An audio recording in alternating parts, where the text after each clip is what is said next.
Bueno, Shalom, muy buenos días para todos. Jonás capítulo 1, versículo 17, o en algunas otras versiones el capítulo 2. Hoy, recordemos, es el Shabbat número 19, ¿cierto? Shabbat número 19, y durante este Shabbat, pues aparte de tocar, digamos, el tema relacionado con Jonah es la Parashat Terumá, todo lo relacionado con la ofrenda o las ofrendas que se recogieron para el tabernáculo. Y repito nuevamente, hoy vamos a ver desde el capítulo 2 en el versículo 1, o en algunas versiones lo colocan en el capítulo 1 versículo 17. ¿Sí? Los que tienen toda la Reina Valera, que supongo que es la mayoría, por favor, ingresen a capítulo 1 versículo 17. De ahí vamos a arrancar y vamos a ver pues como unos 2 o 3 temas que son muy importantes e interesantes en solamente este versículo. ¿Listo? Dice, bueno, primero que todo como que enganchemos un poco la historia, ¿no? Como para no iniciar cortados. Dice así: entonces clamaron al Eterno y dijeron: te rogamos ahora, Eterno, que no perezcamos nosotros por la vida de este hombre, ni pongas, estoy leyendo Jonás 1:14, ni pongas sobre nosotros la sangre inocente, porque tú, Eterno, has hecho como has querido. Y tomaron a Jonás y lo echaron al mar, y el mar se aquietó de su furor. Y temieron aquellos hombres al Eterno con gran temor, y ofrecieron sacrificio al Eterno e hicieron votos. Pero el Eterno tenía preparado un gran pez que tragase a Jonás, o a Jonás, bueno, y estuvo Jonás en el vientre del pez 3 días y 3 noches. Los que han venido siguiendo periódicamente este estudio saben que hemos hecho énfasis en que Jonás es un libro un tanto repetitivo, ¿cierto? Repetitivo en el sentido de que usa algunas palabras de manera muy constante. Aquí nuevamente aparece la palabra gran, ¿cierto? Pero vamos a verlo ahora más adelante. Vamos a empezar en orden. Primero que todo, ¿alguien tiene alguna pregunta hasta ahí?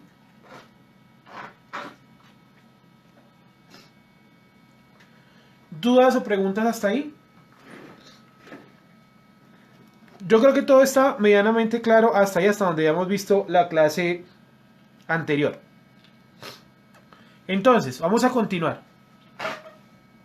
Dice, pero el Eterno tenía preparado un gran pez que tragase a Jonás, y estuvo Jonás en el vientre del pez por 3 días y por 3 noches. Vamos entonces a ubicarnos acá, que es donde tenemos el escrito lo más cercano posible al hebreo, ¿verdad? Y también tenemos el hebreo y la transliteración. Dice, y preparó el Eterno un pez grande para tragar a Jonás, y estuvo Jonás en el vientre del pez 3 días y 3 noches. Vuelvo y repito nuevamente cómo debería quedarnos el texto lo más cercano posible a la Torá, o al Tanakh más bien. Y preparó el Eterno un gran pez, o un pez grande, para tragar a Jonás, y estuvo Jonás en el vientre de el pez, ¿verdad? 3 días y 3 noches. En hebreo, Vayiman o Vayiman, Yuhe Bahei Dag Gadol, Libloa et Jonah, Vayi Jonah Bime Hadak, Shelosha Yamin, Ushlosha Lelot. Es más o menos lo que acabamos también pues de decir. Aquí encontramos pues obviamente el texto también en el hebreo como tal. Bueno, vamos con calma. Primero que todo, ¿quién preparó el pez? Lo preparó el Creador. Él fue el que preparó como tal este animal que terminaría comiendo a Jonás. Sin embargo, es raro, digamos, como inicia el texto, y preparó. Sí, es decir, este es uno de los versículos que nos ayuda a entender que la división que hicieron de capítulos y versículos es una división, digámoslo, inorgánica. Es una división a veces incluso arbitraria, que no nos permite entender por completo el texto. Al contrario, lo que nos genera es como una confusión. ¿Una confusión de qué tipo? Una confusión de tipo lógica. ¿Por qué de tipo lógica? Porque usted viene leyendo el texto y uno por lo general se acostumbra en el cristianismo, catolicismo y estas ramas de la religión occidental, se acostumbra a leer por capítulos o por versículos. Vamos a leer el capítulo 5, vamos a leer el capítulo 6, ¿verdad? Y aquí vemos que el capítulo 2 está totalmente relacionado con el capítulo 1. Entonces las divisiones que se hacen a veces de los textos pues resultan ser aún más inorgánicas, o sea, no tienen vida, y aún más ilógicas de lo que uno pretendiera. Incluso creo que se nota más, pienso que en el Tanakh no tanto, pero pienso que eh, en el Tanakh no tanto, pero en el Brit Hadashah sí se nota muchísimo. Y se nota muchísimo principalmente porque quisieron romper textos que estaban todos relacionados y colocaron números al azar. Vaya, miren por ejemplo el libro de Romanos. Tiene un montón de cosas pues que no tienen presentación alguna. Entonces, cuando uno habla o cuando uno observa esta parte, tiene que entender que esas divisiones de capítulos y versículos son meramente algo que inventó la religión. Y por eso inicia y preparó, porque esto viene conectado con todo lo anterior. ¿Qué era lo anterior? Que habían tomado a Jonás, lo habían arrojado al mar y Jonás cayó al mar. Una vez que cayó al mar, viene el texto y nos dice, y preparó el Eterno. Y preparó el Eterno. ¿Quién preparó entonces el gran pez? No el pez grande, pero no el gran pez, sino el pez grande, al revés, ¿cierto? El pez grande. ¿Quién lo preparó? Lo preparó directamente, pues, el creador. Entonces vamos a mirar en el 1.4 lo que dice. Miren ustedes lo que dice en el 1.4. Jonás 1.4. Dice así Jonás 1.4. Pero el Eterno hizo levantar un gran viento en el mar, y hubo en el mar una tempestad tan grande que se pensó que se partiría la nave. Pero ¿quién generó el viento y la tempestad? El Eterno. El Eterno hizo levantar un gran viento y después, pues, obviamente, una tempestad, ¿verdad? Pero ¿quién levantó también el pez? Dice el 17, pero el Eterno tenía preparado. Es decir, el Creador está manejando toda la situación tras bambalinas. Él está manejando todo, absolutamente todo, todo, todo lo está controlando él. Primero que todo, el viento. Segundo que todo, la tormenta. Tercero, el pez o el pez grande. ¿Sí? Él controla las tres. Y miren ustedes lo que dice Jonás en el 9. Y él respondió, soy hebreo y temo al Eterno. ¿Cierto? Soy hebreo y temo al Eterno. Dios de los cielos que hizo el mar y la tierra. Dios de los cielos que hizo el mar y la tierra. ¿Listo? Entonces, él hizo el mar y la tierra. Y aquí está controlando absolutamente todo. El viento, el agua, la tormenta, el pescado, todo lo está controlando él. Todo lo está controlando él. Todo lo tiene bajo control. Vamos a continuar. Pero ¿qué es lo importante del 17, que es el texto que vamos a leer? ¿Qué es lo importante o qué es lo interesante de este texto? Que el texto nos dice, y preparó. Y preparó. Entonces aquí podemos encontrar dos vertientes, digamos, de análisis. La primera es utilizando un poco la interpretación judaica de este texto. Y la otra es la interpretación que yo veo como tal con la palabra preparar. Sí, que no es necesariamente, digamos, lo que dice la tradición judaica. Entonces, preparar, ¿cierto? Preparar. Los judíos lo toman, en algunos, no todos, principalmente la rama más, digámoslo, dada como al ocultismo y esto, la cábala aplicada. Ellos dicen que el Eterno creó este pez exclusivamente para este día y para esta función. O sea, que ese preparar es eso, que Dios creó un pescado exclusivamente para ese día y para esa función. Y el pez, después de haber cumplido esa función, pues murió porque esa era su función. ¿Sí? No comparto esa opinión, principalmente porque yo creo que ese tipo de opiniones son incomprobables.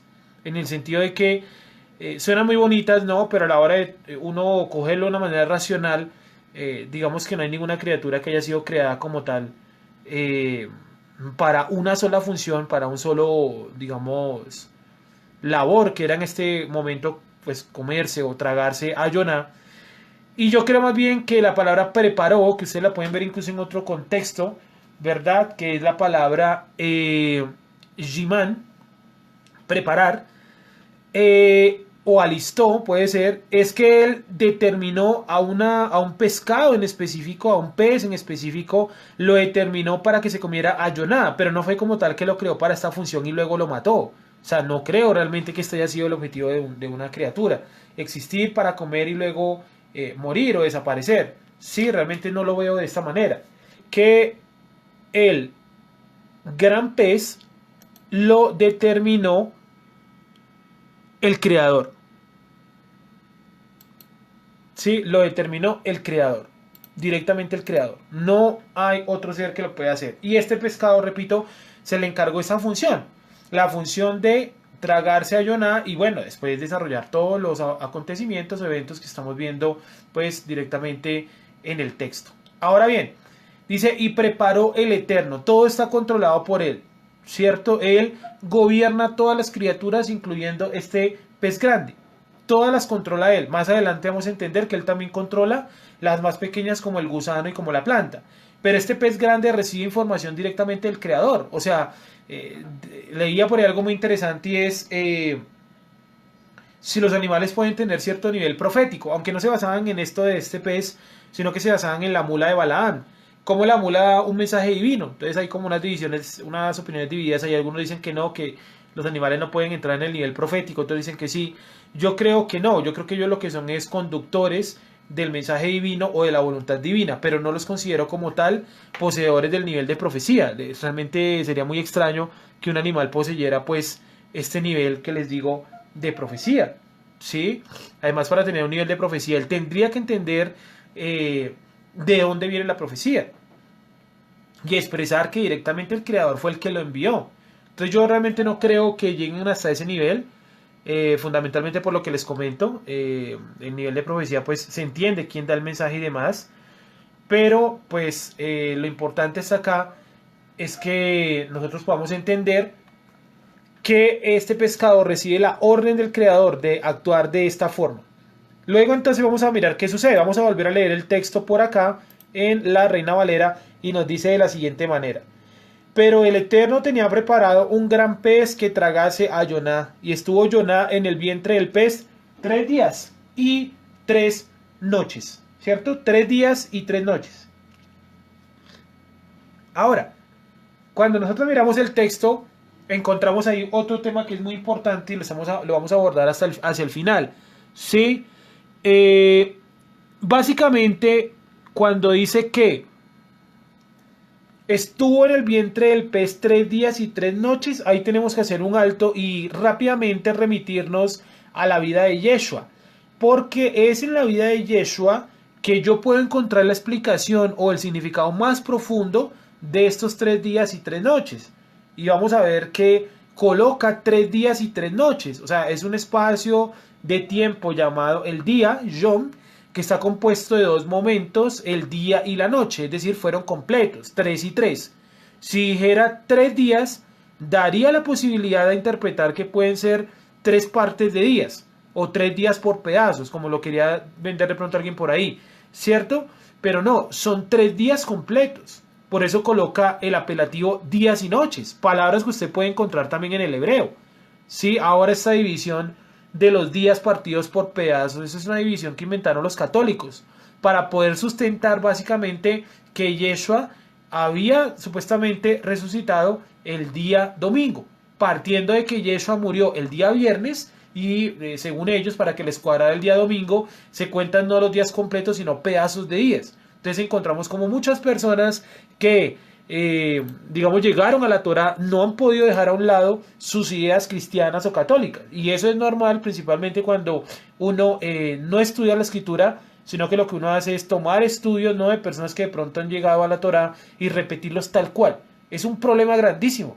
Sí, es un problema enorme, porque yo no puedo basarme directamente en lo que dice otra persona y repetirlo tal cual. Yo puedo tomar de pronto unos apuntes, tomar de pronto puntos importantes, citar, ¿verdad? Pero cuando yo repito tal cual, sin ningún filtro de nada, se me convierte en un problema terrible. ¿Y en un problema relacionado con qué? Con el entendimiento de la escritura. Nada más y nada menos que con eso. Continúo. Dice entonces el texto por acá. Ahora, cuando nosotros miramos entonces el texto, nos damos cuenta principalmente que el texto está centrado en la acción, por lo menos este versículo, ¿no? Está centrado en la acción del ser humano y principalmente de Jonah, ¿no?, que es el tema que estamos viendo, pero principalmente en la acción del gran pez, Sí, está centrado principalmente en esto, ¿vale? En la acción del gran pez.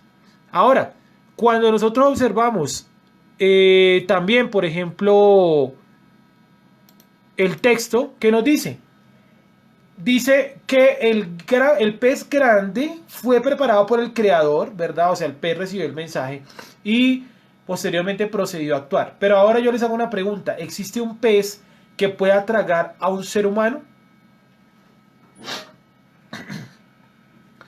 De los peces, o vamos a hacer como este análisis rápidamente. A ver, de las criaturas del mar, el ser humano apenas, según la misma ciencia, según la misma biología, conoce apenas un 5%. Es decir, se conoce más del espacio que del mismo profundidad o la misma profundidad del mar. O sea, es más fácil que usted coja un telescopio y analice los cuerpos celestes y de características y eso, a que usted pueda observar el fondo del mar, porque no se han inventado las máquinas aún que puedan soportar pues determinadas profundidades dentro del mar. Y se cree que el lugar más profundo del mar está ubicado por allá cerca de Australia, un lugar que se llama la Fosa de las Marianas, ¿verdad? Pero las criaturas que viven en esas profundidades no se conocen. Y siempre que hay maremotos o tsunamis, aparecen nuevas criaturas en el catálogo de los científicos, criaturas que salen por allá de esas profundidades y que son desconocidas para el ser humano. Por ejemplo, hay uno que se llama, bueno, creo que lo denominan de esta manera y es tiburón negro, ¿sí? Y es un pez grande, que tiene, pues no tan grande como más o menos unos, ¿qué les digo yo? Unos 50, unos 60, que tiene en su boca, donde iría normalmente pues los dientes y esto, tiene como una especie de sierra, como alargada, y es totalmente oscuro, casi gelatinoso. Entonces los científicos hablan o se expresan acerca de esta criatura que es desconocida. Entonces debajo del agua, allá en las profundidades, hay criaturas que nosotros no conocemos. Y esa sería una salida muy sencilla. Decir que fue un pescado que nosotros no conocemos y que vive por allá en las profundidades del mar, que el Eterno lo envió desde alguna parte del océano del mar para que tragase a Jonás y luego pues lo terminara escupiendo cerca de Nínive. Sería una explicación supremamente sencilla, ¿cierto? Y fácil de dar. Sin embargo, yo pienso lo siguiente y es, eh, hay dos posibilidades conocidas que un animal pudiese haber tragado a Jonás, de animales conocidos, repito. La primera opción es un pez, este es un pez, no una ballena, llamado el pez, o más bien el tiburón ballena, ¿sí? El tiburón ballena, el más grande que se conoce, puede llegar a medir hasta 8 o hasta 10 metros y sus fauces, digamos, la apertura de su boca puede caber fácilmente hasta un auto pequeño. O sea, es un animal de grandes dimensiones que puede llegar a devorar a un ser humano tranquilamente. Entonces, comérselo entero, ¿no? Porque comérselo a pedazos hasta unas pirañas podrían. Pero estamos hablando de comérselo entero, porque Jonás pues volvió después de haber estado en el pez pues entero, ¿no? No dice que el pescado o el pez le cortó una mano o se le comió algo, se lo tragó entero.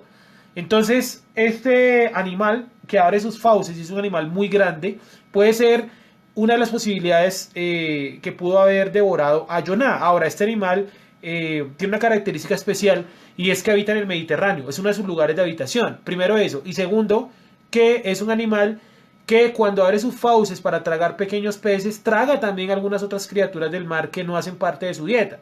Entonces podríamos decir claramente que quizá Jonás, ¿verdad?, fue tragado por este pez, un tiburón ballena. Los tiburones son considerados pescados, ¿sí? O más bien superpeces, ¿sí? Esa es la categoría que se les ha colocado. Son peces que han crecido muchísimo y han desarrollado pues unas habilidades impresionantes, ya todos conocemos los tiburones, ¿no? Y que puede llegar a ser uno de los posibles devoradores de Jonás. Y la otra es la opción tradicional, popular, que es una ballena. Sin embargo, podemos decir dos cosas acerca de la posibilidad de una ballena. ¿Existen ballenas que puedan tragarse a un ser humano entero? Sí, de hecho hay varias. Están, por ejemplo, las ballenas azules, que pueden llegar fácilmente a tragarse hasta un camión con su gran fauce, con su gran, digámosle, boca, con su gran garganta también. También tenemos otras criaturas muy grandes de la familia de las ballenas, como por ejemplo el cachalote. también es un animal que tiene las fauces grandes. Y en fin, tenemos muchos animales que pueden llegar a cumplirnos esa función. Sin embargo, no quiere decir como tal que sea la verdad absoluta.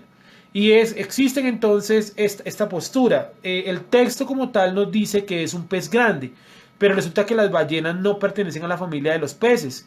Sí, la familia de los peces, digamos, no son mamíferos. Y la ballena es un animal que en todas sus razas son mamíferos. O sea, beben leche de las protuberancias llamadas senos o tetas o ubres o tetillas, como sea, depende de la raza, ¿verdad? De su madre, ¿verdad? Bebe la leche y obtiene su crecimiento a partir de esta leche, por lo menos en sus primeros meses o años de vida. Sin embargo, ahí encontramos un pequeño problema. Y bueno, primero es que las ballenas no son como tal peces. Y el segundo problema es como tal que en la antigüedad cabe la posibilidad que algunas ballenas las denominaran peces, porque ellos no entendían la diferenciación entre peces y mamíferos, porque esa diferenciación o esa diferencia es muy reciente. Es decir, yo fui, digamos, muy reticente a utilizar el término ballena porque considero que las ballenas no son peces, o sea, la ciencia avala mi opinión, ¿cierto? Y creo que todos estamos de acuerdo que las ballenas no son peces. Y aquí el texto es claro, dice que es un pez. Sin embargo, en aquella época algunas culturas denominaban a las ballenas como grandes peces, porque al verlas salir del mar, pues y tener aletas y tener, digamos, las características muy parecidas físicas a las de un pez, pues decían la ballena es un pez muy grande. Sí, entonces aquí va a quedar, digamos, entre algodones estas posturas, si pudo haber sido un pez, como de pronto lo fue, como lo es de pronto el tiburón ballena, que puede tragarse fácilmente un ser humano entero, o si fue directamente una ballena. Sí, entendiendo que aunque el texto dice que es un pez y las ballenas no son peces, de todas formas tenemos que podría darse esa situación, y es que en la antigüedad algunos pueblos llamasen a las ballenas directamente pez. ¿Sí? Habría que mirar qué posibilidad hay de una ballena de ese tamaño en el Mediterráneo. La posibilidad es grande, pero si la comparamos con un tiburón ballena, es más grande la posibilidad, matemáticamente hablando, hoy, ¿cierto? No podría decirles los datos de hace 1000 y pico de años que fue esta historia. Se escapa de mis manos porque nadie recogió esa información biológica o no sé, cómo decirlo, arqueológica o del mar de aquellos tiempos. El libro más grande del Mediterráneo, que se llama El Mediterráneo, lo escribió Fernand Braudel, y es un libro que tiene apenas como, ¿qué les digo yo?, 60 años, y es un libro que se ha escrito principalmente en la Edad Media, para analizar cómo fue el cambio de la sociedad feudal al capitalismo, pero no como tal, no aborda ese tiempo tan antiguo. Entonces es una información que no tenemos acceso y nos tocaría como entrar un poquito en la especulación, cosa que no vamos a hacer. Entonces yo quiero dejar estas dos posturas sentadas. ¿Cabe la posibilidad de que haya sido una ballena? Sí cabe la posibilidad, porque las personas de la antigüedad, cuando veían un pez o una ballena, mejor, le llamaban un pez grande, porque ellos no entendían la división de mamíferos, la división de pescados, reptiles, anfibios. Esa es una división además moderna. Pero no todos los pueblos decían a las ballenas peces, las denominaban directamente ballena, ¿sí? Sin embargo, o monstruo también era la otra palabra. De hecho, la escritura utiliza por allá en el libro de Job la palabra monstruo. Y la palabra monstruo puede ser dada también a una ballena. Entonces, si yo dejo las dos opiniones ahí en el tintero, entre algodones, ¿no? Usted tome la que usted considere que puede ser la más correcta. Yo repito, yo creo, o sea, mi opinión final, la mía, la de Sergio Ruiz, es que fue posiblemente fue un pez, o más bien un tiburón ballena. Es lo más posible, es lo que yo analizo como probable. Si alguien hasta ahí tiene de pronto alguna pregunta, alguna duda, con mucho gusto vamos solucionándola. Sí, si alguien de pronto nos quiere decir algo, si alguien de pronto nos quiere dar alguna opinión, dice, no, mire, yo creo esto. Es más, vamos a leer las opiniones. Quiero leer las opiniones de ustedes. ¿Ustedes qué dicen? ¿Qué opinan? ¿Qué creen? ¿Pudo haber sido una ballena? ¿O fue un tiburón? ¿O qué pudo haber sido? ¿Qué opinan ustedes, muchachos, muchachas que están en las transmisiones, verdad? Que nos siguen diferentes lugares. ¿Qué opinan ustedes, chicos y chicas? ¿Pudo haber sido una ballena o era un pez, como el tiburón ballena? Recuerden que los tiburones no son mamíferos, ¿no? Eso para que lo tengan en cuenta. Que dicen, no, es que pues, era un tiburón, ¿no? Hay gente que dice eso y, y me causa mucha gracia. Sí, me causa mucha gracia principalmente porque es personas que no afirman cosas al azar, ¿sí? Y miren lo siguiente, yo creo que hay un cuento que le ha causado mucho problema a la gente y es el cuento de Pinocho.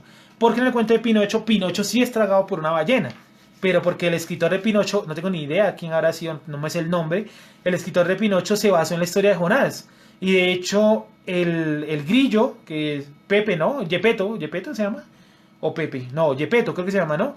El que le ayuda a él como tal es una representación de la conciencia, que la conciencia siempre retumba como un grillo. Ustedes pueden estar totalmente en silencio en una noche y escuchar a lo lejos un grillo. O sea, son representaciones que hacen los artistas, ¿no? Y no quiere decir que esta sea una historia real, ni más faltaba. Pero digo, a lo que me refiero es que los escritores se basaron en la historia de Jonah y colocaron en la historia pues de Pinocho una ballena. ¿Sí? Y eso es un problema. Porque la gente que pues crea ciencia cierta que era una ballena. Y vuelvo y repito, cuando miremos el texto, analicemos básicamente lo que estamos diciendo. Y es lo siguiente, y es las dos posibilidades. Vuelvo y repito, está la posibilidad que haya sido una ballena, es muy grande la posibilidad que haya sido una ballena, pero no podemos afirmar la ciencia cierta, porque hay algunos pueblos que le dicen a la ballena no pez grande, sino directamente ballena. Dice así entonces: y preparó el Eterno un gran pez, ¿verdad? Un gran pez, o un pez grande, más bien sería lo correcto, un pez grande, para tragar a Jonás, y estuvo Jonás en el vientre del pez 3 días y 3 noches. Curioso que aquí le eliminó la palabra gran, pero ahorita lo vamos a ver por qué, que es algo muy interesante. Puede ser que Jonás por fuera haya visto que era un pez grande, ¿cierto? Un pez grande, pero por dentro, al sentirse apretado en medio de las entrañas de este pez, pues era realmente un pez pequeño, ¿cierto? Pero ya lo vamos a explicar más adelantico, no vamos a pasar esos detalles por alto. Y preparó el Eterno un pez grande para tragar a Jonás, y estuvo Jonás en el vientre del pez 3 días y 3 noches. Y dice entonces, el documento que tenemos donde tenemos los comentarios, dice de la siguiente manera. Nos trata de decir lo siguiente, dice, bueno, ya miramos esto, de que el Eterno es el que como tal, pues controla absolutamente todo. El Eterno preparó desde antes, ¿cierto? Un pez. El Eterno no preparó un pez, sino un gran pez. O sea, a grandes problemas, grandes soluciones. Él tiene el problema de una gran desobediencia, mandó una gran solución, un gran pez. Sí, dice también, el Eterno no preparó un pez, sino un gran pez. ¿Cómo preparó Jonás? Perdón, dice acá. ¿Cómo preparó? Aquí me quedó mal, no es Jonás. ¿Cómo preparó el Eterno un pez? ¿Desde cuándo lo preparó? Ya lo vimos también. Desde el momento que Jonás desobedece, ese pez grande ya estaba listo para cumplir su función. Es decir, una vez yo desobedezco el plan divino, inmediatamente me viene a mi vida ¿qué? Corrección.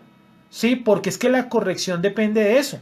Depende de mis malas acciones. O sea, no puede haber corrección si no hay malas acciones. Y entonces preguntaría a alguien, ¿pero por qué yo no he hecho nada malo y me ha venido X o Y cuestión a mi vida? A veces que nosotros no nos damos cuenta, no queremos admitir lo malo que hemos hecho. El simple hecho de yo no ser esforzado con la Torah, eso ya merita una disciplina de parte del Creador. Entonces a veces nosotros nos queremos hacer los chistosos, los locos, ¿verdad? Y decir, no, yo no he hecho nada malo, yo no sé por qué me vino esto a mí. Dios, ¿por qué a mí? ¿Por qué yo? ¿Por qué en otra persona? Porque es usted el que necesita esa corrección. O sea, a veces nos hacemos inmerecedores, o sea, nos queremos inmerecedores del castigo, pero realmente somos muy merecedores como tal de ese castigo.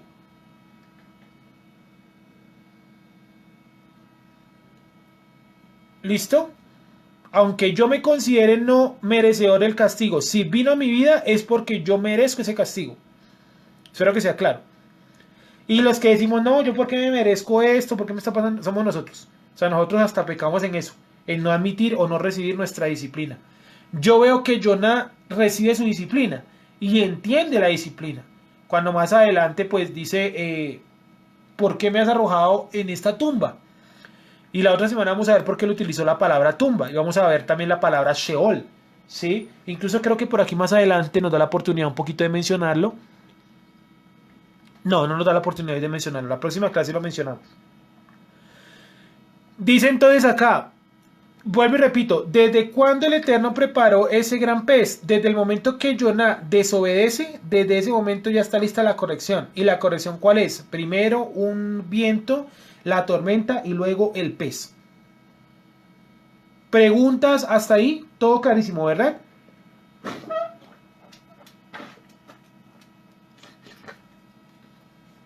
Continúo. Bueno, dice, por ejemplo, que hasta el viento, el mar y el pez entienden su función y la cumplen. El único que no la está entendiendo es Jonah.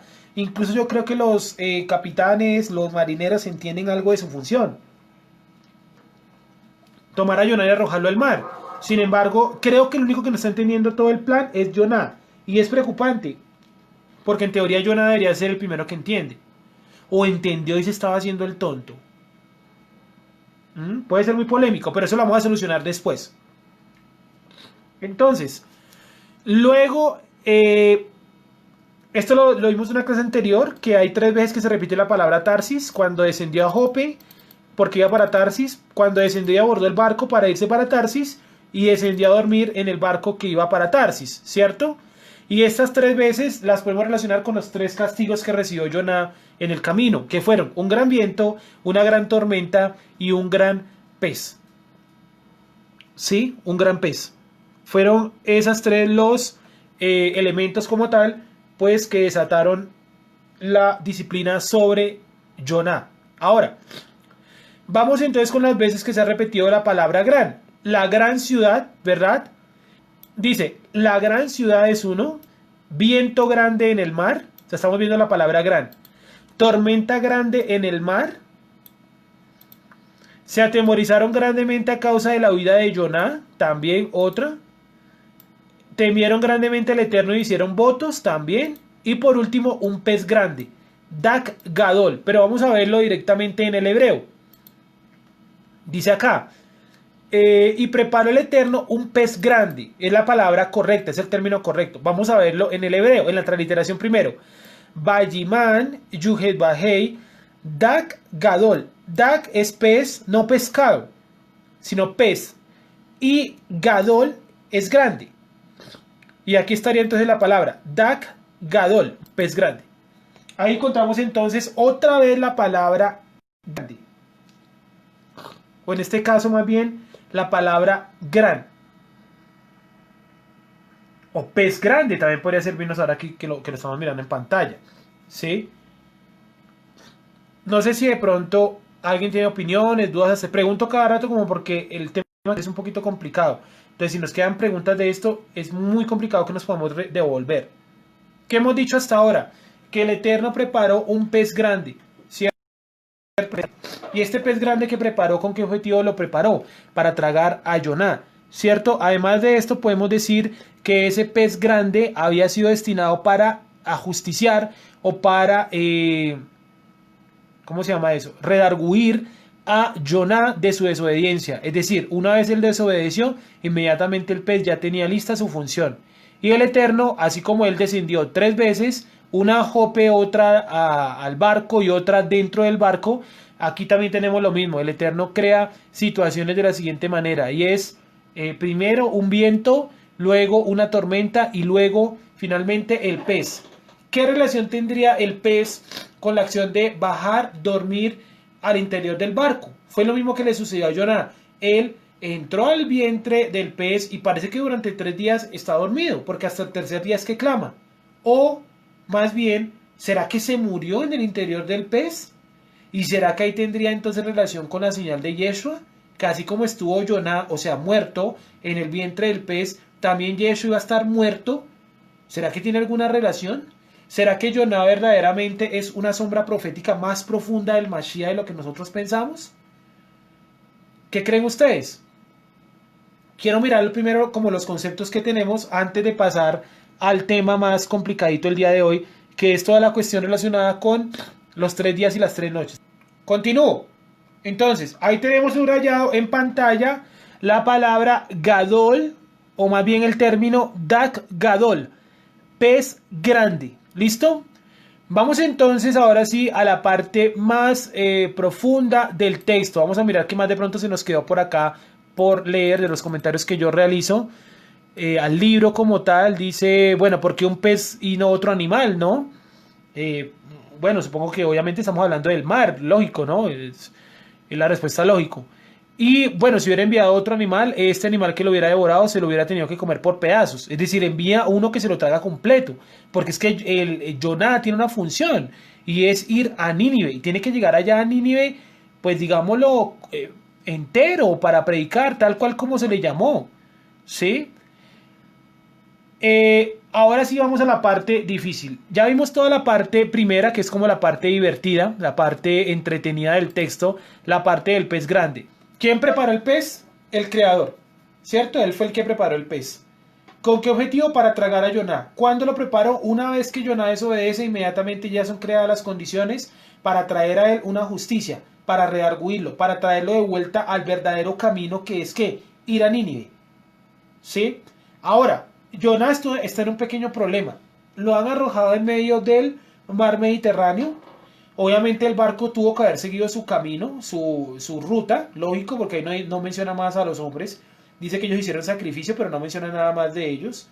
Y Jonah está en medio del agua. ¿Sí? ¿Cuánto puede llegar a nadar una persona que nade bien? O sea, un buen nadador, ¿cuánto puede durar ahí en el agua a mar abierto? Pues depende mucho de la energía que tenga, pero digamos así que los casos más extremos son hasta de 2 o 3 días así a mar abierto. ¿Sí? Está, por ejemplo, la persona que se escapó de la isla Gorgona, aquí en Colombia, y él nadó durante más o menos 2 días un tramo de agua o un tramo de distancia del Océano Pacífico que realmente no es muy grande. Sin embargo, la demora es porque él estaba nadando hacia lo desconocido primero y segundo, por la gran cantidad de olas y de corrientes que tiene aquel lugar. Entonces usted puede nadar en el mar a una buena velocidad, pero si la corriente lo va jalando hacia otra dirección, pues se va a perder mucho de lo que ha avanzado. Entonces yo creo firmemente que desde el momento que él cayó al agua hasta que lo tragó el pez, no pudo haber pasado mucho tiempo. Yo no me atrevo a decir un día ni siquiera.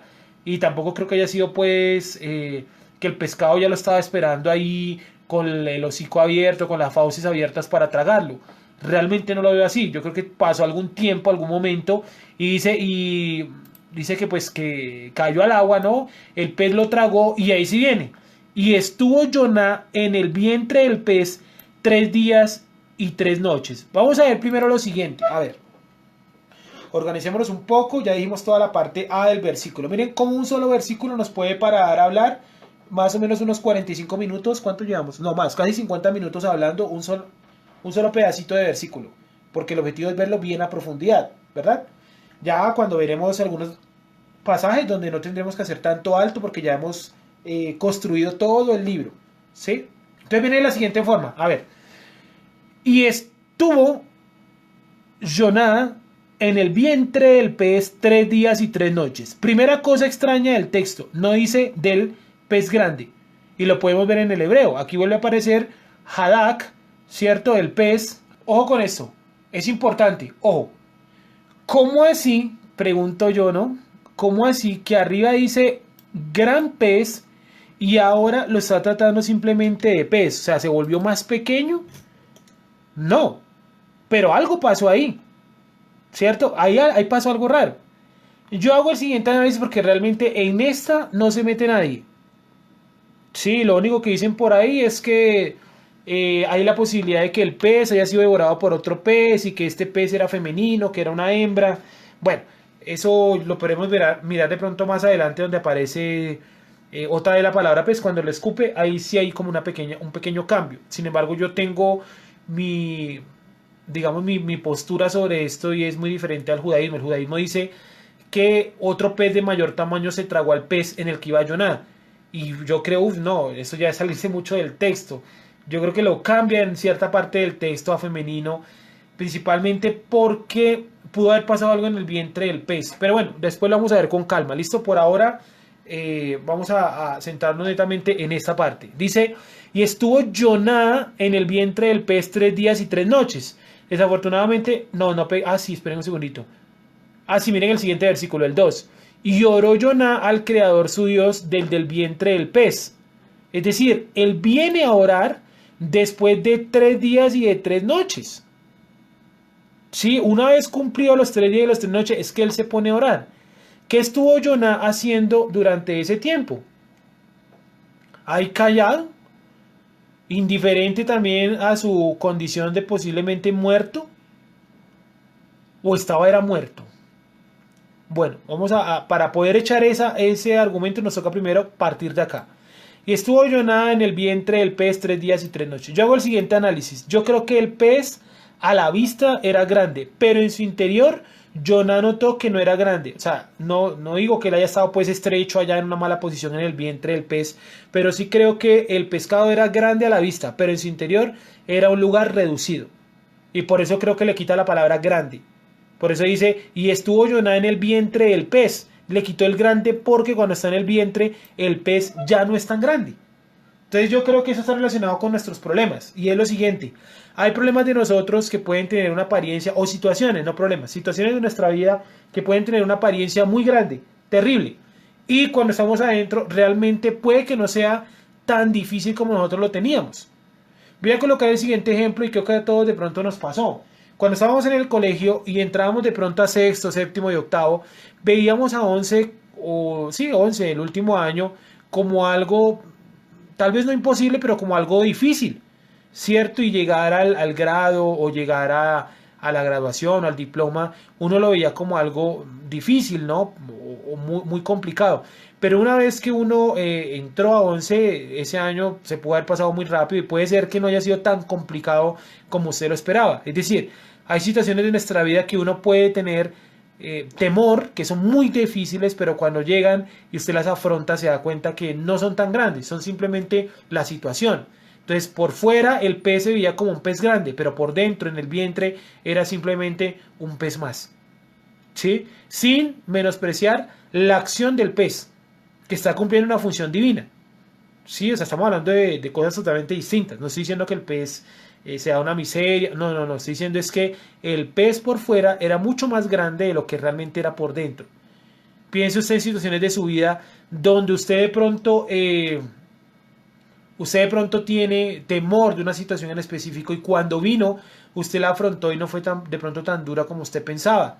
Desde un tratamiento médico hasta de pronto una nueva etapa en su vida. Y yo recuerdo mucho que cuando uno estaba pues, en la etapa escolar, de pronto a uno le metían ciertos temores en cuanto a la universidad, ¿no? Que la universidad es esto o aquello.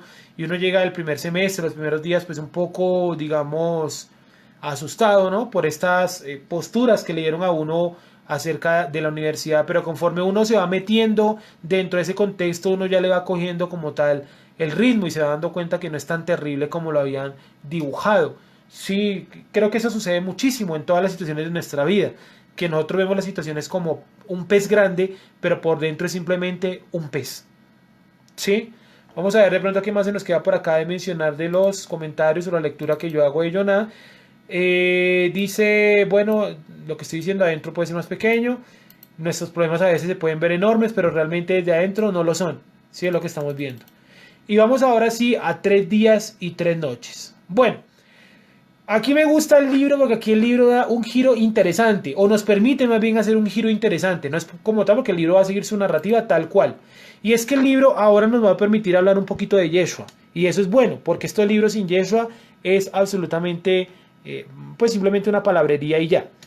Ahora miren lo siguiente, alguien me preguntaba esta semana si la profecía es diferente. Y mi respuesta es no. La profecía no es diferente. Puede ser que el filtro mediante el cual entró la profecía sea diferente. Es decir, está la profecía del Creador y pasó por un filtro llamado Jonás, pasó por un filtro llamado Isaías. Todos los filtros son diferentes, pero la profecía es en sí la misma. Hagamos de cuenta el ejemplo del prisma. La luz es la misma, pero al golpear con el prisma con sus diferentes caras o sus diferentes lentes, ella arroja luces de colores. ¿Es la misma luz en esencia? Sí.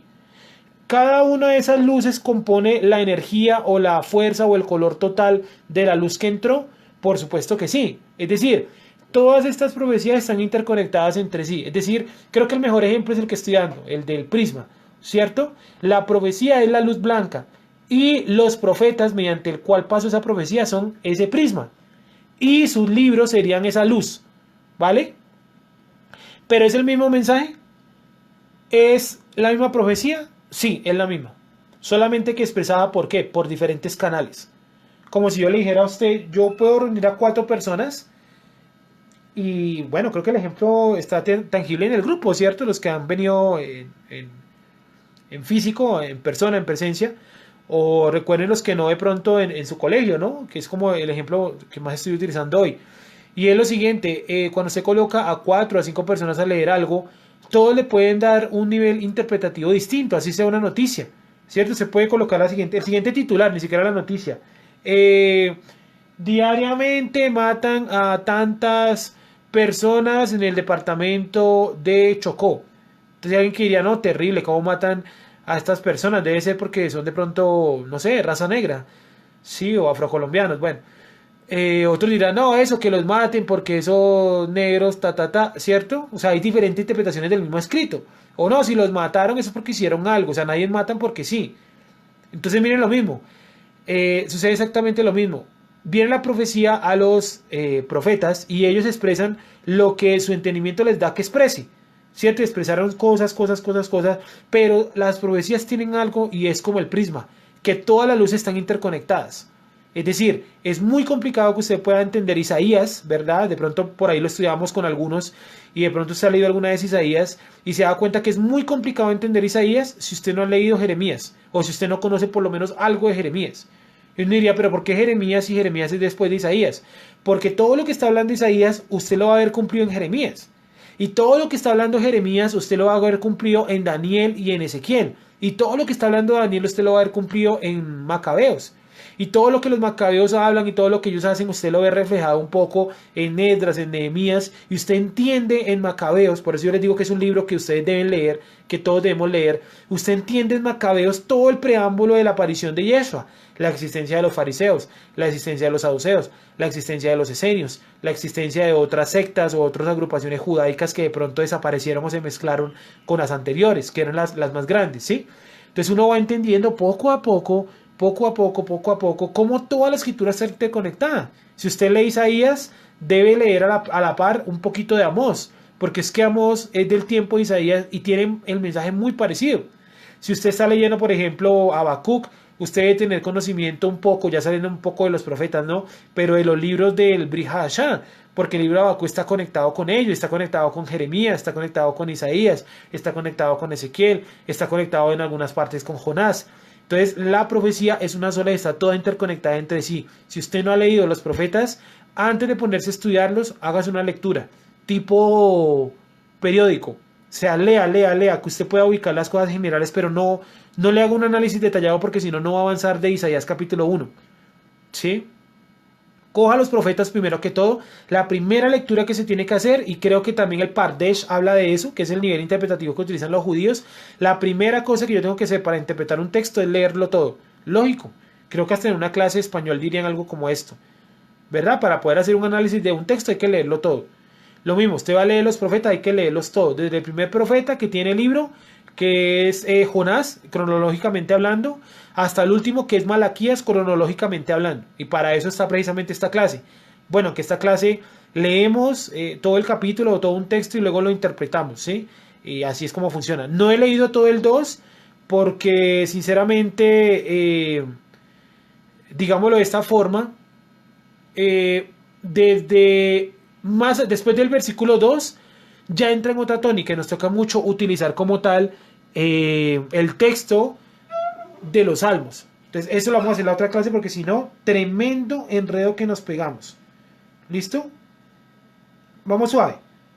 Dice entonces nuevamente, vamos a leer en la Reina Valera, dice, pero tenía preparado un gran pez, como lo pone acá, ¿no? Que tragase a Yoná, y estuvo Yoná en el vientre del pez 3 días y 3 noches. Yoná entonces como tal, pues está en este momento dentro del pez. 3 días y 3 noches. Estamos hablando de la profecía, cómo la profecía está toda interconectada entre ellas, ¿cierto? Y que yo no puedo leer o tratar de entender un libro de los profetas si no he leído primero todos los profetas. ¿Por qué? Porque cuando usted empieza a hacer los análisis, usted dice, venga, yo he leído esto en algún lado, esto está en tal libro. Si ustedes se darán cuenta que cuando hacemos, por ejemplo, estudios de los profetas, tratamos de utilizar todo lo que podamos que nos relacione una cosa con la otra. Porque no es porque dudemos del mensaje de alguno de los profetas, sino todo lo contrario, porque creemos que todos los profetas están interconectados. Entonces, obviamente, es mucho más fácil cuando usted lee los textos interconectados y usted puede encontrar una relación profunda entre ellos. Lógico, ¿cierto? Es como cuando usted lee una investigación o un periódico y ahí le dicen, esto lo dijo tal persona, esto tal cosa, ¿cierto? Y usted ahí va lentamente como haciendo relaciones entre una cosa y la otra. Usted dice, ah, sí, claro, esto está relacionado, esto lo dijo tal persona, esta es la fuente. Entonces nosotros debemos hacer lo mismo, debemos leer los libros de los profetas, uno relacionado con el otro. Por favor, eso es un consejo que yo les doy, ¿cierto? Antes de usted, perdón, intentar interpretar los profetas, primero lea el texto completo, es decir, desde Joná hasta Malaquías, pasando obviamente por todos los profetas mayores o los denominados mayores y los denominados profetas menores. ¿Listo? Eso es importante que usted lo tenga clarísimo. Ahora, cuando usted vaya a leer o interpretar un libro o un capítulo o lo que sea, primero léalo todo. Así como hicimos la semana anterior con Ruth, que lo leímos todo y ya tenemos una idea general, supongo, del texto, y hoy entramos a lo específico. ¿Vale? Bueno, 3 días y 3 noches. ¿Cierto? El texto es claro. 3 días, ¿cierto? A ver, un segundo. Ya. El evento del pez, 3 días y 3 noches. ¿Verdad? Ahora, vamos a observar por acá en la Reina Valera un segundo cómo lo colocaron. Dice, estuvo Joná en el vientre del pez 3 días y 3 noches. Si alguien tiene alguna pregunta o comentario, esta la puede ir haciendo. Les voy contando. ¿Quién se inventó la división por pedazos de los días? Eso es de origen católico. ¿Cómo ha sido de origen católico? Los católicos llegaron a esta conclusión.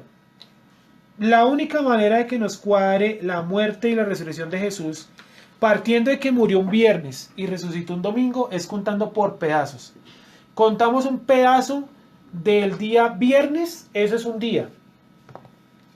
Contamos el sábado completo, vamos por el segundo día. Y contamos un pedazo del domingo, ahí vamos por el tercer día. O sea, un pedazo del viernes, un pedazo del sábado, un pedazo del domingo, ahí tenemos los 3 días y las 3 noches. No, porque es que la escritura es clara con una cosa y es la cuestión de 3 días y 3 noches, ¿cierto? Ya les voy a mostrar en el Tanakh de Katz cómo lo pone. Tanakh de Katz. Dice Tanakh de Katz, preparó el Eterno un pez grande para tragar a Joná, y estuvo Joná en el vientre del pez 3 días y 3 noches. Sí, incluso en la versión pues judío ortodoxa dejaron el 3 días y 3 noches, ¿vale? 3 días y 3 noches. Bueno, ahora vamos a remitirnos a unos textos del Brit Hadashah. Vamos a hacer primero que todo una búsqueda de cómo medían el tiempo los hebreos. Vamos a Juan 11.9. Juan 11.9. Juan 11.9. Dice, bueno, vamos a leer un poquito desde atrás. 7. Luego de esto dijo a los discípulos, vamos a Judea otra vez. Le dijeron los discípulos, Rabí, ahora procuraban los judíos apedrearte. Y otra vez vas allá. Ahora, estas narraciones o estos cambios que nos hace la Reina Valera 60, o más bien la Reina Valera en general, pues son ridículos. ¿Cómo van a decir unos judíos que los judíos lo quieren apedrear si es que ellos son también judíos? Es decir, es como si yo dijera, fulanito de tal, no vayamos a la esquina porque allá los colombianos te van a matar. Pero por Dios, yo también soy colombiano, estamos en Colombia, todos somos colombianos, porque yo tendría que referirme a ellos con su lugar de origen.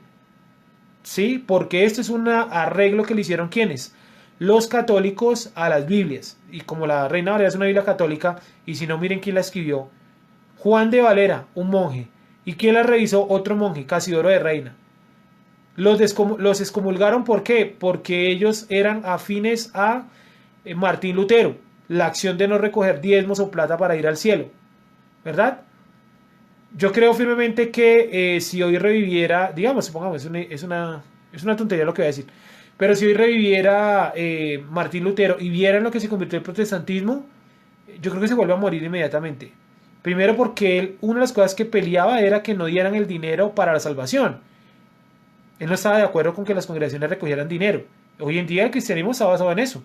Y segundo, se moriría nuevamente porque se daría cuenta que los cristianos no están guardándole respeto al Papa, cuando él jamás pidió que dejaran de respetar al Papa. De hecho, ustedes sí lo dicen. El Papa es el único que tiene derecho a sacar o a meter a las personas en el cielo, en el infierno, en el purgatorio. La santísima excelencia del Papa. Cada rato lo repite. Entonces yo creo que Lutero era menos revolucionario de lo que nos lo han pintado, que reformó menos de lo que nos lo han pintado y que las cositas que él trató de reformar, al contrario, la gente no lo siguió. La cuestión de no dar plata para la salvación. Hoy en día es plata, plata, plata, plata, plata. Sí, lo que decía la vez pasada en una transmisión. Me sorprende que aún en medio de la cuarentena, con gente que de pronto en su casa no la está pasando muy bien, económicamente hablando, que pertenecen a iglesias y demás, les coloquen o les sigan colocando la misma carga del diezmo. Eso no importa que ustedes estén en casa, la obra de Dios es primero. Yo les pregunto, ¿será que en este momento pueden mandar a personas a otro país a predicar o pueden abrir nuevas congregaciones? No se puede. Entonces, ¿ese dinero para qué es? Pues para engrosar los bolsillos de los que predican. Entonces, si usted me está escuchando, ¿verdad? Si usted está viendo esto y usted pertenece a una congregación cristiana y a usted le están pidiendo en este tiempo, en cualquier tiempo, pero principalmente en este tiempo, sus diezmos, sus ofrendas, su dinero, pare un momentico y pregúntese, oiga, ¿será que esto es justo conmigo y con mi familia? ¿No sería más prudente ahorrar en caso de que de pronto las cuarentenas y el virus de pronto se ponga peor en los próximos meses? Porque es que nadie lo sabe. Nadie lo puede saber. Dice por ahí que el hombre prudente, ¿verdad?, ve venir el mal y huye. Entonces, como no sabemos cómo se puede llegar a comportar la economía, la sociedad, el virus, las cuarentenas y demás, yo creo que lo más prudente es en este momento, uno, no endeudarse y dos, tratar de ahorrar porque no sabemos qué podría llegar a suceder los próximos meses. Sabemos que dependemos del Creador, pero así como sabemos que dependemos del Creador, Él también nos llama a ser prudentes y una parte de la prudencia es precisamente que, pues administrar de manera sabia sí, sabia, el dinero. Esto para las personas que les colocan esa carga. En este momento no hay ninguna iglesia que pueda funcionar, ¿cierto? No hay nada de eso que pueda funcionar. Primero. Segundo, que se están reuniendo a hacer las alabanzas, hacer las oraciones. Lo que tiene que hacer usted de manera justa es llamar a la policía y decir, miren, en ese lugar se están reuniendo escondidas, ¿cierto? Sean lo que sean, cristianos, judíos ortodoxos, católicos, el que sea. Es más, en Israel, la tierra santa, la tierra que entregó el Eterno a su pueblo, las mismas comunidades han llamado a la policía y gente que no pertenece a las comunidades judías, hey, se están reuniendo en la sinagoga. ¿Cuántos capturaron hace como un mes? 50 personas con niños y todo reuniéndose en medio. Vamos a suponer que el virus no es verdad, listo, pero está de todas maneras el reglamento que dice que no se pueden reunir, que no están preguntando que si le gusta o no, es que hay una ordenanza, digamos, de carácter internacional o nacional, como sea, que prohíbe las reuniones. O sea, no, vamos a reunirnos por fe, no se puede porque ahora es un delito. Sí, es un delito en este momento por una cuestión de un virus que yo pienso firmemente que es real. Tal vez no es tan mortal, digamos, como de pronto lo colocan, pero que existe el virus, sí existe. Pero allá que sea tan mortal como lo ponen, no creo. Sí, sin embargo, creo que los números avalan mi opinión. Sin embargo, eso no quiere decir que no nos cuidemos y que nos dé y que nos, a ver si nos morimos o no. No, uno tiene que ser prudente, ¿cierto? Prudente. Y una parte de la prudencia es por ahora, no podemos como tal, pues, reunirnos, ¿cierto? Eso es algo clarísimo. Dice acá, dice, y dijeron los discípulos, Rabí, ahora procuraban los judíos para pelearte y otra vez vas allá. Respondió Yeshua, ¿no tiene el día 12 horas? El que anda de día no tropieza, porque ve la luz de este mundo. Este texto, bueno, miren lo que dice, pero el que anda de noche tropieza porque no hay luz en él. Este texto es uno de esos textos que yo creo que se les escapó a los lectores ocasionales de la Biblia, o lectores, digamos, que no toman en cuenta estos detalles menores, ¿sí? Que no son como bien apegados a la minucia. Y este texto nos da una idea muy clara y apoya algo histórico que está comprobado. Y es lo siguiente, a ver. Claramente, el día para los judíos estaba compuesto de 12 horas. Y la noche también tenía 12 horas. Yeshua menciona solamente el día, ¿no tiene acaso el día 12 horas? y el que anda de día no tropieza, y el que anda de noche, o sea, el otro espacio temporal, también este sí va a tropezar, ¿verdad? Vemos una diferencia ahí. Pero ¿hay algo histórico que nos avale que los judíos medían el tiempo en 24 horas? Sí.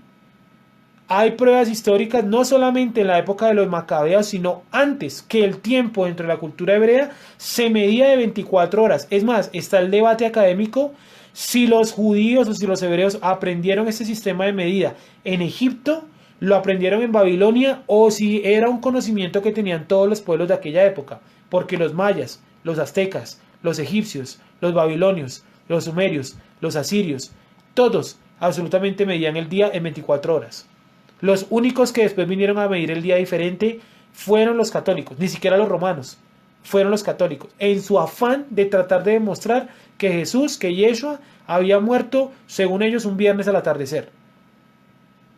Entonces hay pruebas suficientes, y creo que este versículo es de esos chiquiticos que está por ahí escondidito, donde dice, no tiene el día 12 horas. Este texto nos muestra que Yeshua medía el día con 12 horas, ¿cierto? 12 horas de día, 12 horas de noche. Son 3 días y 3 noches.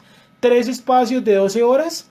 3 espacios de 12 horas de día, ¿no? Y 3 espacios de 12 horas de noche. ¿Vale? Yeshua, el Mashiach, no va a lanzar este comentario porque sí.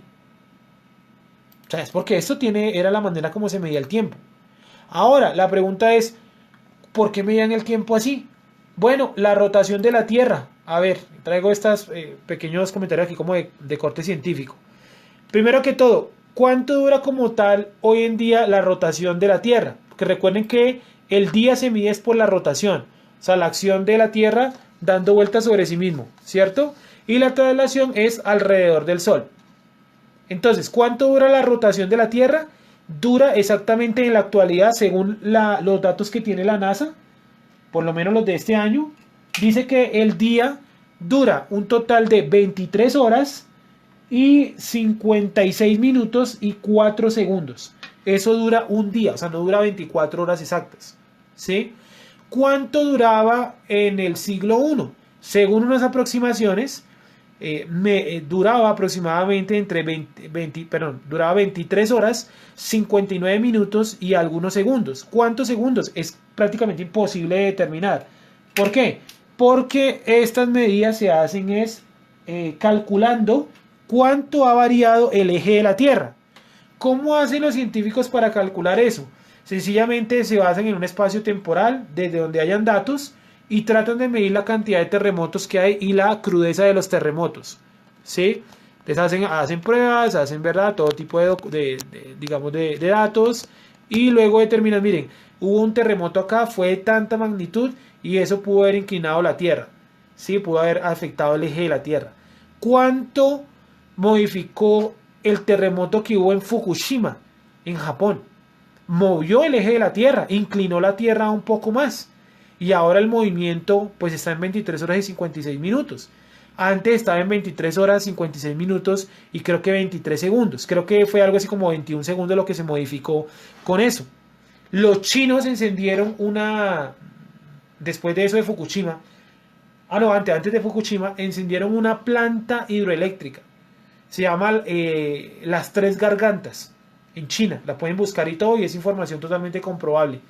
Cuando encendieron ese gran motor para capturar agua y convertirlo en energía, se sabe que científicamente tuvo su afectación, las olas del mar se incrementaron y la Tierra estuvo a punto de un colapso de tipo de terremoto, principalmente en esa placa tectónica, en la placa asiática. O sea, solamente porque detuvieron durante algún momento el flujo del agua y la contuvieron todo en un lugar, se generó esa acción, digamos, de energía cinética.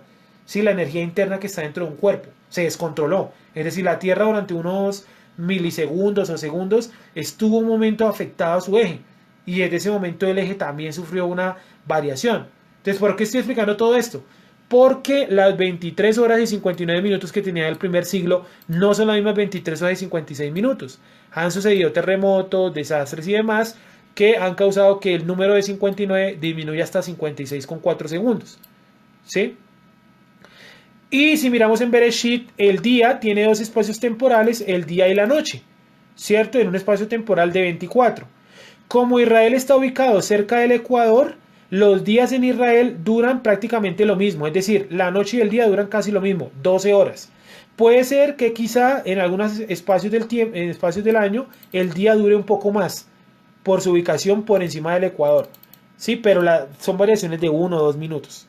Aquí en Bogotá usted también lo puede sentir. Hay días o épocas del año donde oscurece a las 6:04 y otros donde oscurece a las 6:10, 6:12. Se va modificando por algunos minutos porque Bogotá está por encima del Ecuador. ¿Sí? Entonces eso se llama la mediana solar. Es una fórmula matemática para calcular a qué hora va a oscurecer en un país o lugar. Toma la latitud, la longitud, se hace un algoritmo y luego se saca un aproximado y luego ese aproximado se verifica con la caída del sol real. ¿Sí? Es complicado todo lo que estoy explicando, supongo, pero a lo que voy es que nosotros no podemos estudiar la Biblia de manera sencilla y 3 días y 3 noches. Viernes un día, sábado 2 días, domingo 3 días, resucitó el domingo. No. O como cuentan otros, murió el jueves, está muerto el viernes, está muerto el sábado y cuando va a empezar el día domingo resucita. Por Dios. Es una blasfemia lo que están diciendo. Ahí no están los 3 días y las 3 noches, pero ni por más de que yo alargue las cuarentenas, tengo la palabra cuarentena en la boca, las vigilias. Sí, por más de que yo alargue las vigilias durante la noche, no me va a dar 3 días y 3 noches, pero ni a palo. ¿Sí?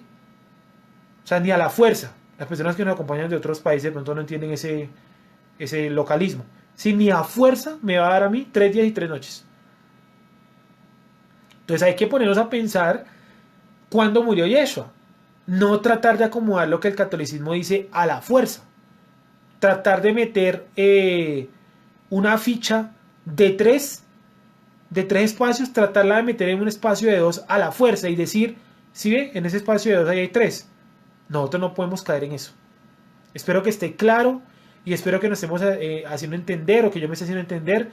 Yo trato de hablar lo más claro posible, sin embargo, hay personas que a veces, es que no entendí tal cosa, no hay problema, siempre estamos para eso, para que podamos intercambiar las ideas, responder las preguntas y demás. Entonces, conclusión, Yeshua dice que el día, la parte donde hay luz de un día, se mide en 12 horas. Y la noche, pues obviamente, si son dos espacios temporales que se turnan, como lo dice Bereshit, pues también tiene sus 12 horas. 3 días y 3 noches. 12 horas y 12 horas. Espacios temporales de 12 horas. O si usted lo quiere tomar por completo, pues un espacio temporal de 24 horas aproximadamente hablando. ¿Listo? Las 24 horas se cree que pudieron haber estado por allá durante el diluvio. En aquella época pudo haber estado realmente en las 24 horas exactas. ¿Por qué se cree que durante esa época habían sido 24 horas? Porque es lo que la ciencia llama glaciación. O el aumento, pues, de la temperatura para que se deshaga todo y todo se cubra de agua. Glaciación o de hielo. ¿Listo? Bueno, ahora vamos a tomar la opinión que tiene la mayoría de católicos o cristianos basados en las opiniones de Tertuliano, que él opinaba que Yeshua había muerto un viernes, al día siguiente que era Pesach, era un Shabbat, según él, no sé dónde sacó eso, supongo que la interpretación saducea, y finalmente resucitaría pues un domingo. Vamos a ver entonces. A ver, espero que ya usted pueda tener sus dedos a la mano, ¿verdad? Ahí para que los pueda ir contando conmigo. A ver. Si se supone que Yeshua murió el viernes en la tarde, ¿cierto? Viernes en la tarde, se supone. Listo. Primer espacio temporal, Shabbat. ¿Sí? Empieza a contar desde que él es colocado en la tumba. ¿Cierto? Entonces, bueno, fue colocado el sábado en la noche, perdón, el viernes en la noche y listo, ahí iría una noche. Luego viene el sábado. El día del sábado iríamos una noche, un día, y la noche del sábado, 2 noches y un día. El día del sábado, la noche del viernes y la noche del sábado. Finalmente resucita el domingo al amanecer. ¿Dónde están las 3 noches y los 3 días ahí? Tendríamos 2 días, el día del sábado, el día del domingo, 2 noches, la noche del viernes y la noche del sábado. Esto que suena sencillo es un complique que no entendamos. Sí, toca sentarnos a hacer cuadros. Yo la vez pasada con algunos que llegaron a un tema que estábamos hablando, no recuerdo, algo de esto de Yeshua y su muerte, y lo de Pesach, lo de las fiestas, ¿no?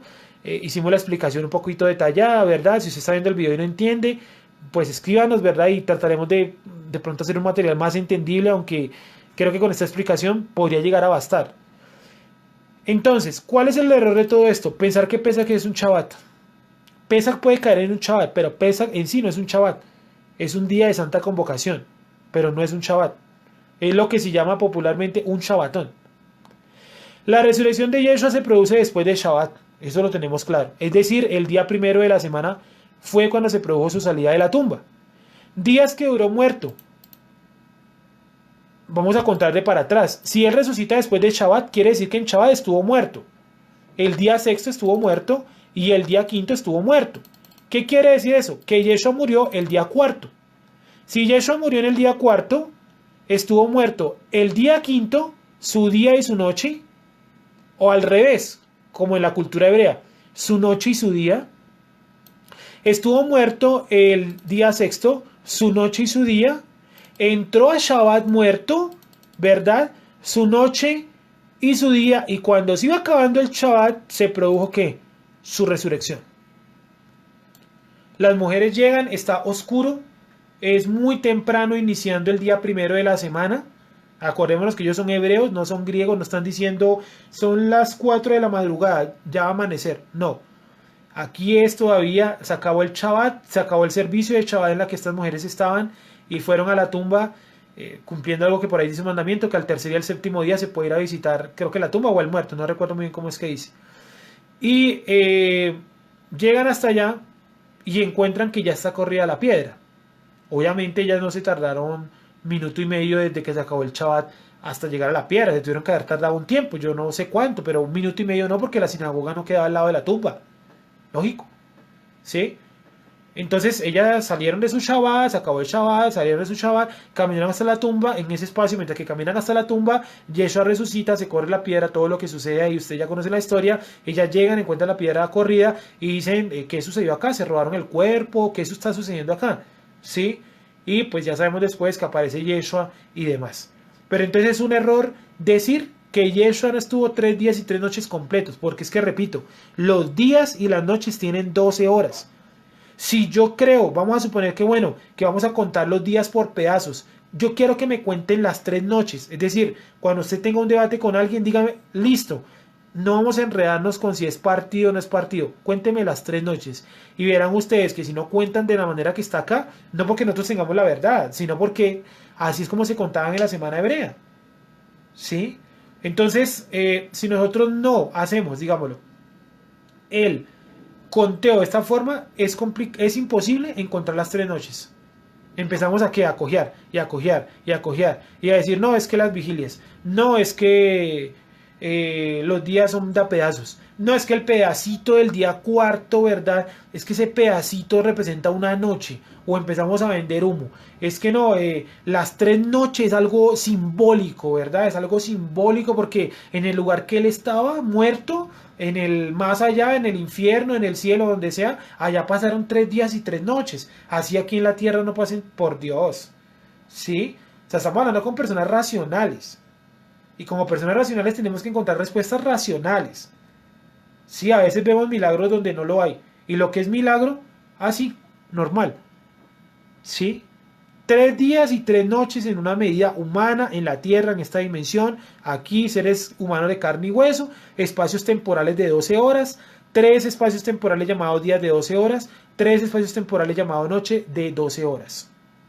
¿De dónde sacaron ellos las 12 horas, las 24 horas? Eso era lo que duraba la rotación de la Tierra, en ese lugar de la Tierra que es cerca o por encima del Ecuador. ¿Sí? Si la Biblia hubiera sido por ahí escrita en San Petersburgo, de seguro hubiera sido todo distinto, porque allá la noche le llama la noche blanca, son las 7 de la noche en el reloj y hay todavía sol, 9 de la noche hay todavía sol, 10 de la noche ya se está empezando a esconder el sol, pero a ver, estamos hablando de un lugar que queda cerca al Polo Norte, ¿vale? O sea, si uno no se ubica en un mapita y si uno no coge una cuestión histórica, es complicado que yo pueda estudiar la Biblia, ¿sí? Entonces nosotros no podemos ser, ¿cómo decirlo?, mediocres en el estudio de la escritura. Y dice así, entonces tenemos que Yeshua murió el día cuarto de la semana y estuvo muerto en la noche del quinto día y el día del quinto día. Ese día era Pesach. ¿Cómo sabemos que es Pesach? Porque recuerden que a él lo bajaron rapidito de la cruz y a los otros dos que sufrieron ese destino de la cruz les partieron las piernas para que estuvieran muertos antes de Pesach, ¿cierto? Entonces, una noche y un día. Ese es el quinto día de la semana. Luego, la segunda noche y el segundo día. Día sexto de la semana, ¿verdad? Y luego el Shabbat semanal, que sería la tercera noche y el tercer día. Recordemos que el Shabbat inicia en la noche y termina antes de la noche. ¿Cierto? Es que creo que el problema radica que no entendemos cuándo inicia la noche. Cuando digo no entendemos me refiero a mí también cuando no entendíamos esto, cuando yo no entendía esto. La noche inicia, ¿verdad?, a la caída del sol. O sea, uno diría, uy, no, sorprendente. No, es algo sencillo. Iniciando el día primero de la semana, o sea, finalizado el Shabbat, ya él estaba resucitado. ¿Sí o no? Los días son completos. Por esto señala días y noche, no solamente días. Si el texto dijera 3 días, ahí sí yo les creería que el día es partido. Yo les podría llegar a creer. Pero como dice 3 días y 3 noches, pues cuénteme las noches. Y ahí miramos si están las noches o no. Si no están, el conteo está mal. No es que Yeshua se haya equivocado. Como lo leí en una página de mesiánicos que se convirtieron en ortodoxos, decían que Yeshua no, que los discípulos de Yeshua, no Yeshua, sino que los discípulos de Yeshua calcularon mal los 3 días y las 3 noches y que se robaron el cadáver cuando iban apenas 2 días y medio. Por Dios, ¿de dónde sacaron esa afirmación? O sea, ¿qué prueba tienen de eso? Las ideas de que Yeshua resucitó después de Pesach es falsa y de origen que católico, al interpretar que Pesach es un Shabbat. Ya dijimos la vez pasada quiénes son los que interpretaban que Pesach era un Shabbat. Los saduceos, basados en algo que estaba errado. Si Yeshua murió antes de Pesach y Pesach es Shabbat, entonces Yeshua resucitó post Pesach. Por lo tanto, duró, según esa teoría, un día entero. Es decir, vamos a suponer que este día de acá es Pesach. Supongamos. Y Yeshua murió acá, antes de Pesach. Peor los que dicen que Yeshua murió en Pesach. Peor. Porque entonces quedaría que Yeshua resucitó al día siguiente. Miren el error. Por Dios. ¿Sí? O sea, si yo digo, no es que Yeshua celebró Pesach y él murió el día de Pesach. Espectacular, porque entonces Pesach es un chaval, según ellos. Murió a las 3 de la tarde y resucitó al día siguiente a las 5 de la mañana. O sea, duró muerto 16 horas. ¿Sí? Entonces uno a veces tiene que fijarse bien la otra persona como tal. Exacto, dice Juan Pablo, dice la tarde-noche me marca el inicio del día y la terminación del día anterior. Exactamente. ¿Cierto? Creo que ahí lo puso incluso más claro de lo que yo lo viera o lo que yo lo estaba diciendo.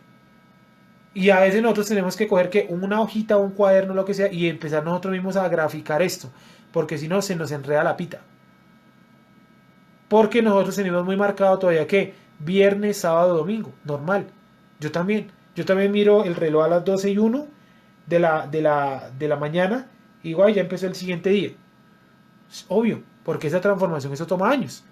Y principalmente se nos complica porque todo nuestro alrededor, el trabajo, la universidad, las citas médicas, hasta el pago que de pronto nos hacen en el banco, lo que sea, está relacionado con el calendario romano. Entonces, obviamente tenemos a veces esos choques allá en nuestra cabeza. Pero la única manera que usted lo va a entender es usted mismo graficándolo. Y como le decía la vez pasada, cuente de para atrás. Es más fácil la historia hebrea, contarla de para atrás y encontrar respuestas que para adelante. Porque para adelante su mente trata de contar como si usted fuera romano. Pero si se cuenta para atrás, usted por lo menos dice, ah no, alto un momentico acá. Porque si cuento hacia atrás, la muerte de Yeshua se me escapa de los días que coloca la escritura. Si cuento para adelante, trato de acomodar. Si cuento de para atrás, tengo un poquito más de control. ¿Listo? Vamos a volver a leer el texto como para ir concluyendo. Ya nos van quedando apenas 9 minutos. Lamentablemente nos ha rendido mucho hoy. Pensé que no íbamos a alcanzar a ver todo esto. ¿Y qué nos dice este texto entonces? Nuevamente dice, y preparó el Eterno un pez grande para tragar a Yoná. Y estuvo Yoná en el vientre del pez 3 días y 3 noches. Por ahora solucionamos, por lo menos así sobre el papel, la cuestión de los 3 días y las 3 noches, pero nos queda algo muy importante y es la señal de Jonah. Sí, aquí lo tenemos, incluso lo tengo aquí, por aquí lo teníamos copiado, menos acá. La señal de Jonah, eso nos toca verlo la otra semana, porque ahí nos toca hacer un alto y primero, pienso que incluso la otra semana no, pienso que sería bueno verlo al final del capítulo 2 para entender cuál es la señal de Jonah realmente, o sea, entender qué fue lo que pasó con Jonah dentro del pez, si se murió, si no se murió, qué fue lo que pasó. Incluso miren lo interesante que encontré. En la tradición judía opinan que Jonah es el niño que fue resucitado por Eliseo. ¿Se acuerdan que yo les dije a ustedes que en la tradición judía opinaban que Jonah estaba relacionado con Eliseo, que era uno de sus discípulos? Pues dicen que él no tuvo como tal familia Eliseo, sino que adoptó a este niño porque la mamá era viuda. O sea, se había muerto su esposo, ¿cierto? Entonces que él adopta a este niño y este niño por eso es tan parecido a Elías y a Eliseo en algunas cosas, como en lo mal geniado, en lo firme, en lo determinante de sus decisiones, ¿verdad? Esta semana publicaron por ahí en la página de Centro de Estudios Heredos Teruá que su carácter, ¿verdad? Era una persona que más se mantuvo firme, así estuviera equivocado, no volvió atrás y se mostraba que no era una persona blanda, ¿sí? Entonces se cree dentro de la tradición judía, esto no es algo que yo me haya inventado, no es una opinión mía. Ellos creen que ese niño que resucitó Eliseo haya sido Jonah y que Jonah está relacionado con la resurrección de los muertos, porque hay un texto de Oseas donde también se relaciona 2 y 3 días para resucitar. Ellos opinan que Jonah está relacionado con la resurrección de los muertos. Casualmente Yeshua, que no estaba vendiendo humo, también menciona a Jonah y la resurrección que él iba a tener. Sí, y vamos a ver si Jonah pudo haber resucitado o más bien revivió. Eso lo vamos a ver la otra semana. Entonces la otra semana vamos a ver términos pues un poquito de alto calibre, resucitar, revivir, que son términos que a veces se enredan. Bueno, a ver. Listo. Ah, bueno, ya terminamos el análisis de eso. Vamos con el análisis del siguiente versículo, que es cortico. Pero bueno, dice así. Y preparó el Eterno un gran pez, ¿cierto? O un pez grande, ¿verdad? Y estuvo Jonah en el vientre del pez 3 días y 3 noches, ¿verdad? Y no hemos dicho, digamos, no estamos diciendo, digamos, nada fuera de lo que hemos leído, de lo que hemos analizado. ¿Para qué preparó ese gran pez o ese pez grande? Para tragar a Jonah. Y estuvo Jonah en el vientre del pez 3 días y 3 noches, ¿cierto? Estuvo Jonah en el vientre del pez 3 días y 3 noches. Y miren lo que dice, el siguiente versículo, el versículo 2, y ahí terminamos. Y oró Jonah al Creador, su Dios, y me parece que esta clarificación que hace el texto, que también la encontramos acá en el hebreo, Elohim, es extraña. Pero vamos a leerlo. Y oró Jonah al Creador, su Dios, desde el vientre del pez. Perdón, desde el vientre del pez. No lo volvió a llamar gran pez. O pez grande, como lo veníamos tratando acá. Otra vez utiliza solamente la palabra pez. Y acá es donde se dice que se cambió el sexo del pez. O sea, allá era un pez macho, duck, pez. Y aquí es como si dijera pez femenino.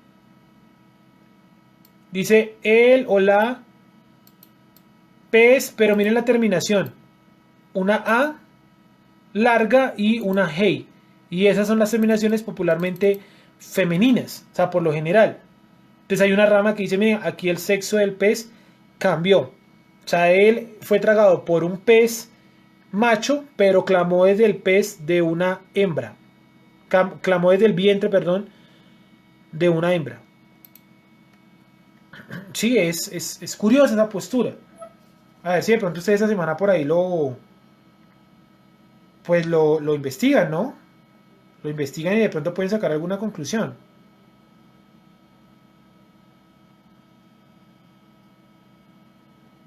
¿Preguntas hasta ahí? Este versículo, digamos, solamente le hago una pequeña análisis y es el siguiente. Y oró Jonah al creador, bueno, aparte de lo del pescado, que eso lo vamos a ver en la otra clase, ¿no? A ver si ustedes qué encuentran. Y oró Jonah al creador su Dios desde el vientre del pez o de la pez. Sí, yo lo coloqué como el pez, porque lo sigo teniendo ahí en remojo. Creo que tal vez esta terminación aquí no hace referencia a femenino, aunque se lo escuché directamente a una persona, digamos, judío ortodoxa. Sí, que dice que efectivamente aquí es una pez, la pez. Pero no sé, ahí habría que mirarlo. Sí, habría que mirarlo bien. A ver si alguien lo puede mirar esta semana y nos cuenta a ver qué encuentra. Dice, y oró Jonah al creador su Dios desde el vientre del pez. ¿Cierto? Yo que veo en este texto, que sin importar en la situación en la que estemos, en la disciplina en la que estemos, yo debo exclamar al Creador.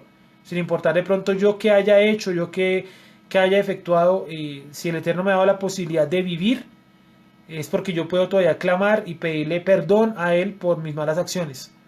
Sí, debo hacerlo, estoy en la capacidad de hacerlo. Y creo firmemente que todos nosotros podemos clamar al Creador en cualquier situación que nos encontremos, ya sea en una tormenta, que Jonah no lo hizo, ya sea de pronto en un barco, que Jonah no lo hizo, o ya sea directamente en un pez que después de 3 días lo hizo. Sí, a veces nosotros esperamos hasta que nos traiga el pez para ponernos a orar. Creo que a veces tenemos oportunidades para hacerlo. Clamemos, el Eterno no necesita nuestra oración, somos nosotros los que necesitamos de la oración, necesitamos nosotros de la adoración. Esos son nuestro alimento espiritual, nuestro alimento espiritual. El Eterno no se alimenta de nada de eso. El Eterno no se alimentaba de los sacrificios. El Eterno no se alimenta de sus diezmos, de sus ofrendas, de nada de eso. Él no necesita nada de eso. El que necesita la parte espiritual es el ser humano. Y para esa parte espiritual, pues debemos todos trabajar, orar, clamar, indagar, etcétera, etcétera. ¿Sí? No sé si de pronto alguien hasta ahí tenga alguna duda o alguna pregunta. Ese tema de los 3 días, y por eso lo expliqué muy rápido. Principalmente quería mostrarles que los días no pueden ser cortados porque el texto dice 3 días y 3 noches. O sea, ¿cómo hago yo para quitar eso de ahí? No se puede. Y les mostré por eso el Tanakh de Katz, que ellos también lo colocan así, 3 días y 3 noches. Y relacionan extrañamente a Jonah con la resurrección de los muertos por los 3 días, relacionado un poco con el libro de Oseas, creo que es Oseas 2.6 o Oseas 6 algo, ¿sí? Donde dice al tercer día nos dará vida. Ese al tercer día no es dentro del tercer día, es después del tercer día. Es interesante porque todas esas pequeñas variaciones son las que llevan a malas interpretaciones de la Torá. Y la gente cree, nuevamente, de manera equivocada, que estudiar la Torá es coger un estudio de internet o de cualquier página de un libro y repetirlo tal cual. Repito, usted puede tomar notas, puede tomar citas, hasta yo lo vi en tal video, todo eso me parece muy bien porque yo también lo hago, ¿cierto? Y también he citado libros o cualquier cosa, ¿verdad? Pero el problema es cuando yo vengo y les doy totalmente exacto, exacto, exacto como está. Pues para esa gracia mejor les digo, véanse el video, de seguro lo hace mejor que yo, por lo menos él es el original. ¿Sí? Eso no es estudiar la Torah, eso es estudiar un video. Estudiar la Torah es cuando usted coge usted solito, lee usted solito piensa, lee una opinión y bueno, yo estoy de acuerdo, no estoy de acuerdo, o no, yo creo que eso está relacionado con tal versículo, voy y miro los hebreos, no, como que por aquí no es, o será que sí, pienso, analizo, eso es un estudio de la Torah, ¿sí? Y creo que todos los que han tenido pronto la oportunidad de enseñar saben muy bien que uno tiene como una idea del mensaje, de que uno trata como de expresar, ¿no? Y uno arma una idea más concreta, mirando opiniones, comentarios, pensando, preguntando. A veces uno pregunta la opinión de otra persona, venga, ¿usted qué opina de este texto? A ver qué ve, porque a veces uno se queda corto o la cabeza de uno ya llega al tope. Sí, entonces ya llegué al tope y entonces vamos a preguntarle a otra persona a ver qué ve. No, yo veo esto, veo aquello, bueno, me puede servir, cierto, esto, o yo menciono, hay gente que también lo hace así, ¿no? Menciona opiniones que de pronto considera que no son las correctas, pero que hay que mencionarlas, hay que hacerlo, ¿sí? Pregunto nuevamente, ¿alguien tiene alguna pregunta hasta ahí? Preguntas, dudas, algún comentario, alguna opinión acerca del pez grande, acerca de la acción de los 3 días y las 3 noches. 3 noches, recuerden que eso está ahí marcado, ¿sí? Y creo que olvidé mostrarles, no lo hice creo, aquí en el versículo, en este de acá, donde dice, para que ustedes vean que efectivamente son días, ¿cierto? Sheloshá, esto que significa 3, Yamim es días en plural, y, otra vez coloca la palabra Ushlosha, que es esta misma de acá, solamente que está conjugada con la partícula y, Lelot. noches. Recuerden que la palabra noche en singular es laila, ¿sí? Laila. Y en plural es lelot. Entonces aquí lo encontramos. Creo que hubiese sido interesante haberlo mencionado allá, pues cuando lo vimos, pero bueno, creo que ahora no tenemos pierde. Ahí y Sheloshayamin y Ushloshalelot. 3 días y 3 noches. Por si de pronto quedaba la duda si en el hebreo estaba, en el hebreo está las 3 noches. Acuérdese, usted quiere hablar con alguien de 3 días y 3 noches, primero que todo dígale, muéstrame las 3 noches. Esa es la que enreda a todo el mundo. Porque los días, es que los días son partidos, es que si pasa una horita ya eso es un día completo. No sé de dónde sacaron eso. Sí, hasta ahora entiendo, ¿no? Esa cuestión de los números naturales y los números, perdón, los números enteros y los números partidos. Ahora entiendo que 0.5 representa 1. No, 0.5 o 2 o 1 sobre 2 es 1 sobre 2, punto. ¿Sí? No tiene nada que ver, digamos, con enteros o algo así. ¿Alguien tiene alguna pregunta hasta ahí? La demarcación de tarde y día. Bueno, si nadie tiene ninguna pregunta, vamos a dejarlo hasta acá. Chao, shalom para todos y que estén muy bien.